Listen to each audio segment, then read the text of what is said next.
నేడు గుజరాత్లో ప్రధాని మోదీ పర్యటించనున్నారు. సోమనాథ్ అమృత మహోత్సవంలో పాల్గొననున్నారు. ఆలయంలో జరిగే మహాపూజ, కుంభాభిషేకం, ధ్వజారోహణ కార్యక్రమాల్లో మోదీ పాల్గొంటారు. సోమనాథ్ ఆలయ స్మారక పోస్టల్ స్టాంప్, నాణెం విడుదల చేయనున్నారు. సాయంత్రం 6 గంటలకు వడోదరకు మోదీ వెళ్లనున్నారు. సర్దార్ ధామ్ హాస్టల్ను ప్రారంభించనున్నారు. 2 సభల్లోనూ ప్రధాని మోదీ ప్రసంగించనున్నారు.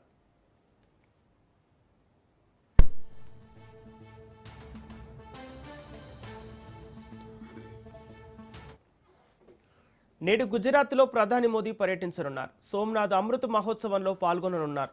ఆలయంలో జరిగే మహాపూజ, కుంభాభిషేకం, ధ్వజారోహణ కార్యక్రమాల్లో మోదీ పాల్గొంటారు. సోమనాథ్ ఆలయ స్మారక పోస్టల్ స్టాంప్, నాణెం విడుదల చేయనున్నారు. సాయంత్రం 6 గంటలకు వడోదరకు మోదీ వెళ్లనున్నారు. సర్దార్ ధామ్ హాస్టల్ను ప్రారంభించనున్నారు. 2 సభల్లోనూ ప్రధాని మోదీ ప్రసంగించనున్నారు.